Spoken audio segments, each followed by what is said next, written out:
Naranasan mo na ba na may tumawag sa'yo pero hindi mo kakilala ang boses? Parang bulong pero malinaw naman. At parang galing sa likod mismo. Hindi to biro pero parang may nakatingin sa'yo. At ang nakakilabot, madalas ay alam niyang pangalan mo. Welcome to my Play Studio Halloween Edition. And ang tawag ng mga expert dito ay auditory pareidolia.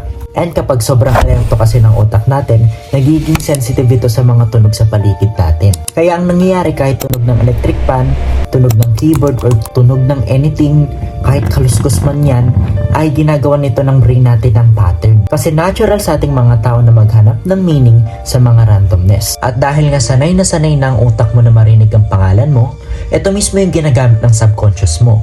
Kaya parang naririnig mo yung pangalan mo. Ganon mismo katalino at kawig yung utak natin. And technically, ang part na gumagana dyan ay yung tinatawag nating auditory cortex and temporal lobe, na kung saan ito yung nagpa-process para dun sa language and memory natin. At kapag sabay silang nag-overlap dahil pagod ka or naka-hyperfocus ka, ay maghahalo ang perception at imagination mo.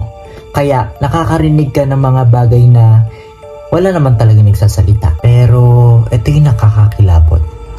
Merong mga tao nakaka-experience ng name calling illusion kahit na meron naman sila mga kasama o kaya hindi naman tahimik. Ang explanation ng mga eksperto ay baka yung brain mo daw ay nagmi-mix ng internal monologue mo. Ito mismo yung boses mo sa loob ng isip mo. Pero huwag mong isipin na baliw ka or yung kakilala mo nakaka-experience ng ganito. Kasi normal lang naman to kapag stress ka or pagod ka or sobrang tahimik.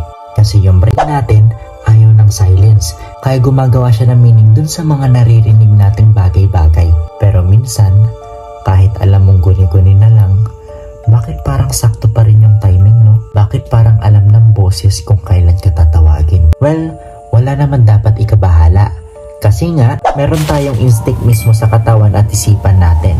Para ba protektahan tayo sa mga dangers. Kaya mismo timing yung pagpasok o yung pagrinig natin sa mga ganung bagay, dahil minsan kapag nakafocus tayo masyado or nakarelax, gusto ng utak natin attention. Gusto niya ipaalam sa atin na, uy, gising ka pa ba? Pero what if hindi ka pala talaga nag-iisa? Meron ka ng kausap dati pa.